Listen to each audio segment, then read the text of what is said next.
안녕하십니까.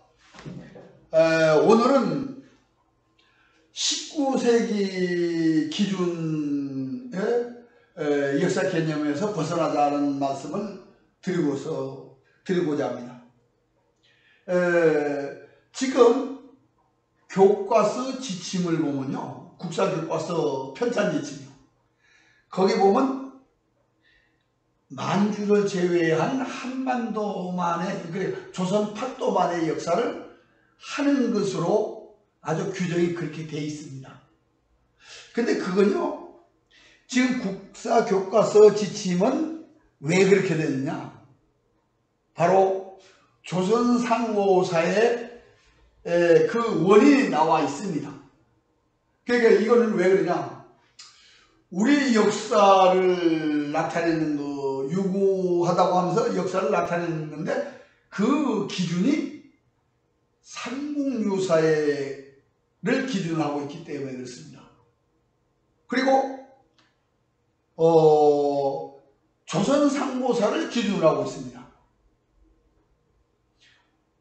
그래서 삼국사와 동해전을 한 번도 재현하고 검증하고 정립하지 않은 상태에서 19세기 기준으로 우리 역사를 복원하려고 하니까 그게 안 맞는다, 이런 얘기입니다. 예, 살펴보겠습니다. 이게 지금 조선상고사를 강의한 것입니다. 장도빈 선생님이 이제 강의라는 강의 자료인데, 이게 만주인과 조선인이 다른 글로 표현되어 있습니다. 여기서 조선민족은 곧 아시아인 중에서 아비소계의 이 민족이니 곧 혈통이며 동일한 조선민족이라 이제는 아시아인 종 중에 조선민족의 위치를 말한다. 이게 조선인만을 민족으로 하나 떨어뜨렸습니다. 자, 몽고인도 몽고족, 만주인도 여진족 분류했습니다. 그리고 이제 중국에는 한인족, 한족, 묘인은 묘족, 안남족, 서장족, 그리고 이제 해양으로 일본족, 귀일빈족 이렇게 분류를 했습니다. 이건 이제 19세기의 아시아를 분류한 겁니다. 근데 여기서요, 자, 다른데 뭔데 볼 것 없이 조선인과 만주인이 다른 민족이 되어 있습니다. 그래서 우리는 뭐라고 하냐면, 우리는 한반도 한민족이라고 하고 만주인은 여진족이라고 설명을 합니다. 그런데 여기서 어떤 문제점이 있냐면요, 문제점인지 모르는 게 문제점이에요. 그게 뭐냐? 고구려의 발해는 우리 역사 맞습니까? 다들 맞다고 얘기합니다. 그러면 고구려 발해 후에는 우리와 같은 동포가 아닙니까? 고개를 갸우뚱하죠. 왜? 우리는 만주인을 여진족이라고 그랬잖아요. 그러면은 만주인을 여진족이라고 우리는 한민족이라고 하니까 민족이 달라져버린 거예요. 그럼 삼국인이 같은 민족이 안 되는 개념이 어디서부터 잘못됐냐? 이게 19세기 기준이기 때문에 그렇습니다. 근데 그 이전에 조선 때 이미 청나라와 조선 관계를 보면 알 수 있습니다. 우리가 고구려의 발해 후예가 청나라 맞죠? 네? 분명히 고구려 발해 후예가 청나라예요. 여기는 신라의 후예가 조선이라면 그건 뭐냐? 19세기 기준이에요. 만약에 만주인과 우리가 같다라는 것을 전제로 해서 교육이 되었더라면 병자호란은, 정묘호란은 일어나지 않았을 겁니다. 일어나도 달랐겠죠. 왜? 우리는 지금 남북통일이라는 말을 외치고 있습니다. 근데 남북통일이라는 말은 지금 하나로 묶자고 그러는데 이 말도 잘못된 거예요. 왜 잘못됐냐? 통일이라는 말은 분단됐다는 뜻이거든요. 분명히 중화민국은 1912년 송문이 건국하고 중화민국이 성립하고 중화민국은 몽고가 떨어져 나가고 중공이 떨어져 나가고 그래서 세 나라가 됐습니다. 대만까지. 중화민국을 건국하고 분단됐어요. 그런데 몽고인들한테 물어보던 분단국이라고 안 해요. 지금 중공과 대만은 분단국이라고 얘기합니다. 근데 우리가 얘기할 때는 뭐냐? 우리나라가 세계 유일한 분단국이라고 얘기해요. 근데 대한민국은 건국하고 분단되느냐? 건국하고 분단되지 않았습니다. 왜냐면 사과 한쪽이 반쪽으로 잘라질 때 이게 잘라졌다고 얘기하는 겁니다. 이게 분리됐다고 얘기하는 겁니다. 대한민국은 건국하고 분단되지 않았습니다. 그리고 헌법에도 한반도와 부속도서가 대한민국이다 그랬어요. 그럼 북쪽은 휴전선 북쪽은 뭐냐? 382북은 주몽 말을 빌리면 주몽왕의 말을 빌리면 다물할 땅이에요. 회복할 땅이라 이런 얘기죠. 분단국이라는 말을 쓰면 안 되는 것입니다. 그게 분단되지 않았으니까. 그러나 베트남 공화국을 건국하고 분단됐습니다. 남북이. 그게 분단국이 맞아요.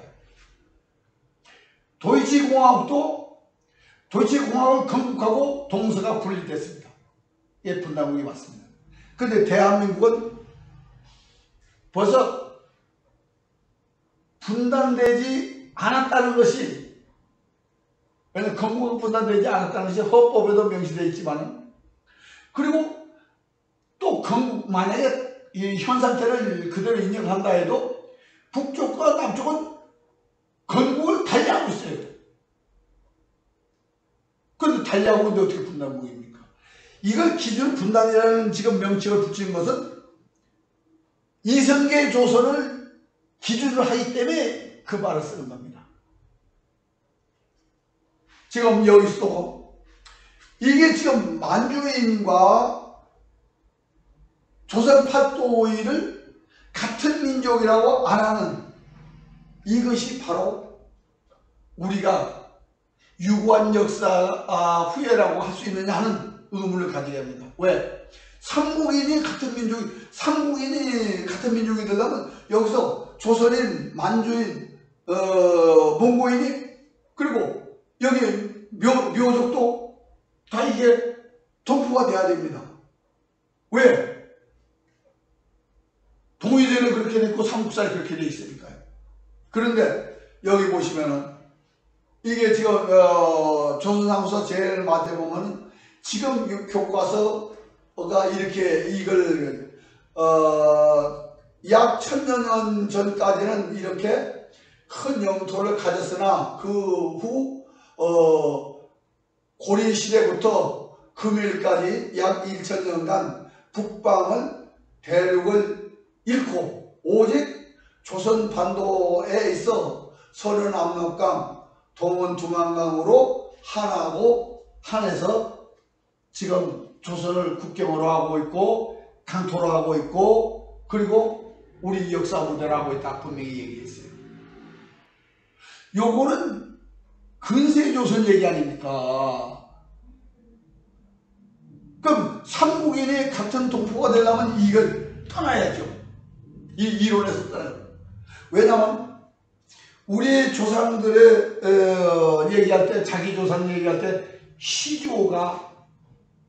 시조를 내리고서 시조가 본관을 한번 성을 정하고 본관을 정해버리면 그 후손들은 그 본관에 그 성을 그대로 계속하면서 이름만 바꿉니다.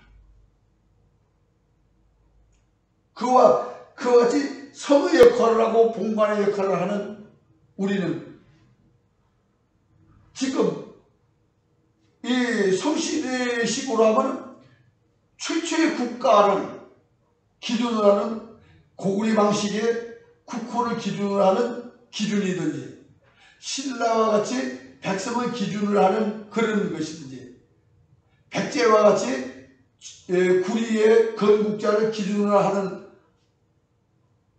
그것이 통일이 돼서 그 후회가 다 하나가 되는 그런 역사를 하지 못한다는 것이 바로 우리가 19세기의 역사 연구의 한계라는 얘기입니다.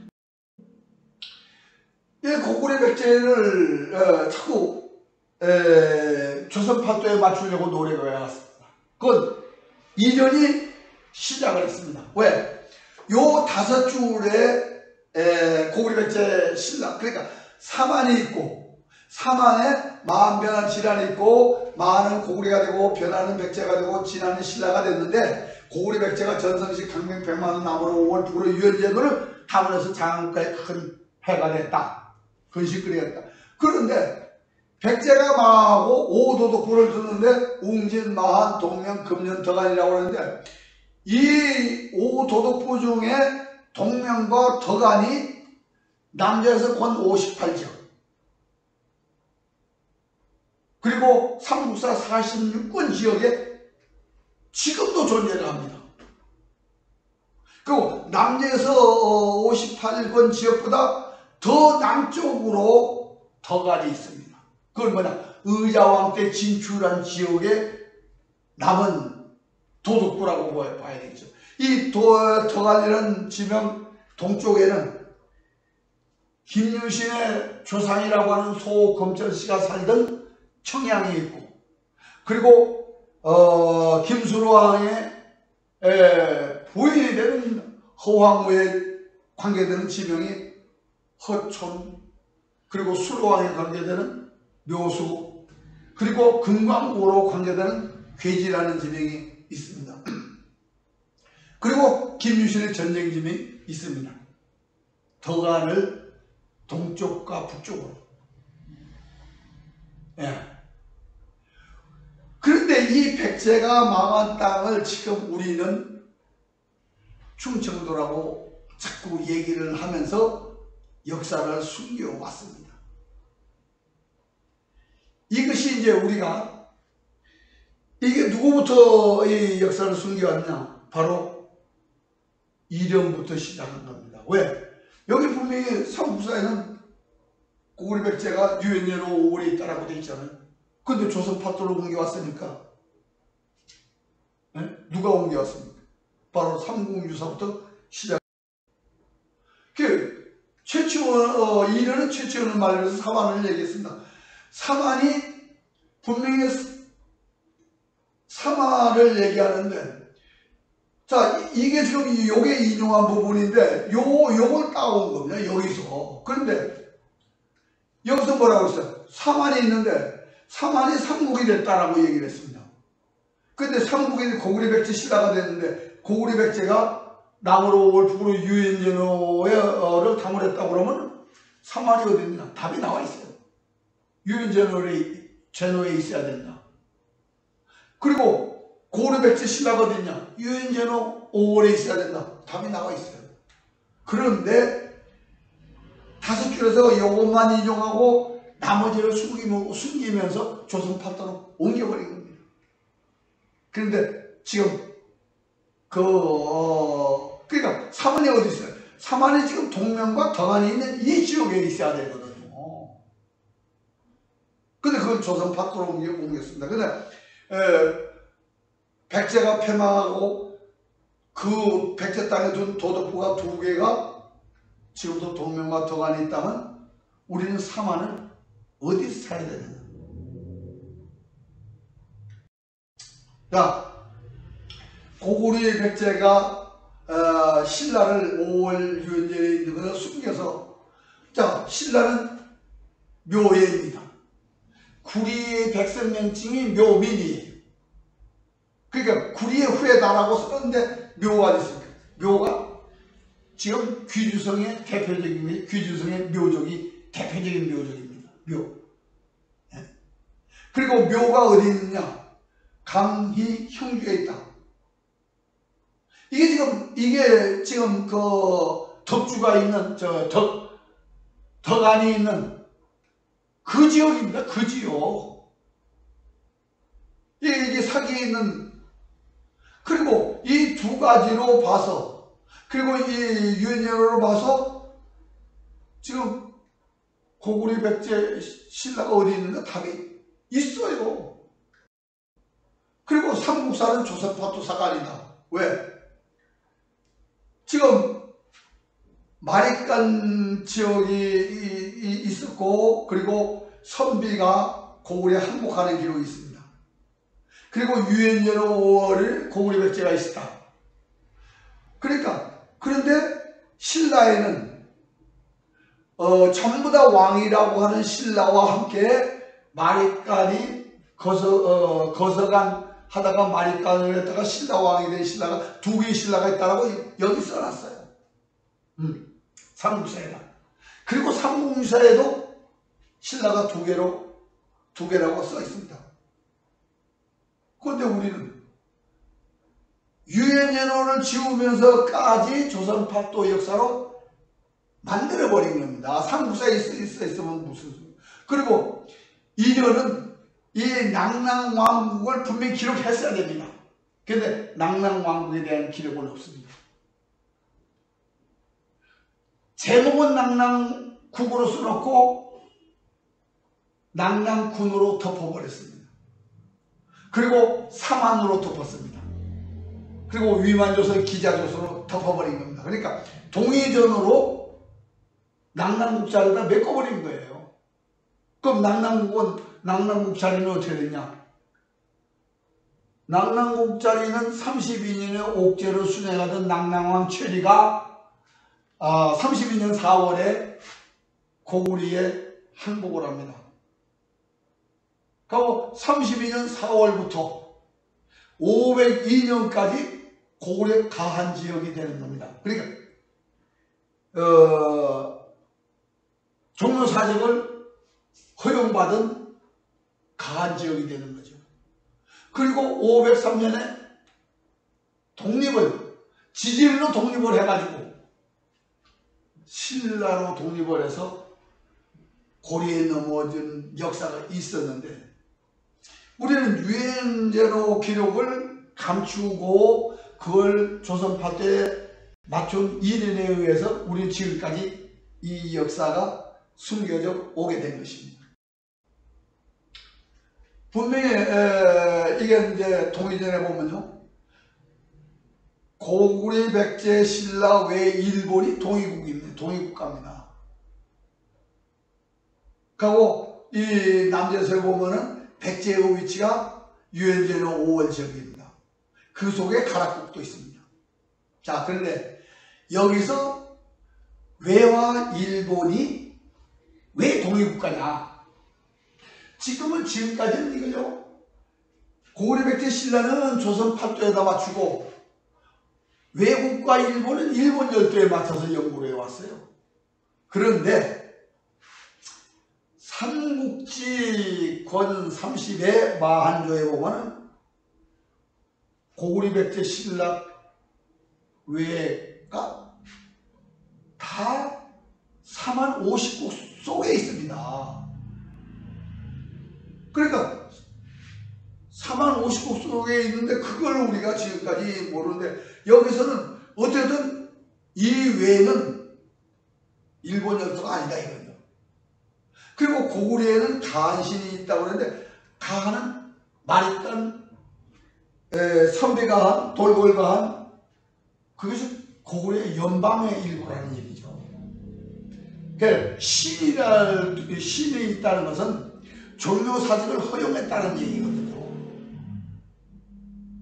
얼마나 고구려의 연방제도가 훌륭한가를 우리가 연구를 안 한 걸 여신이 하는. 근데 이제는 소동파의 이 지도를 봤습니다. 근데 이 지도를 보고 이련이 남대서를, 그러니까 요거를 봤는데 이 남대서를 본질을 본 거를 알 수가 없어요. 근데 지금 이 지도만 보면 고구려백제 신라가 분명히 조선 팔도에 있는 것처럼 보여집니다. 그러면 그렇다면 이 남제서를 우리가 이 남제서에 나와 있는 백제 고구려 관계, 고구려 관계를 확인을 했어야 됩니다. 안 했어요. 지금 여기에 이제 남제서 지역 외에 이 동명과 덕안이 의자왕 때 진출해서 백제 5도 중에 2개의 동명과 덕안이 살아있다.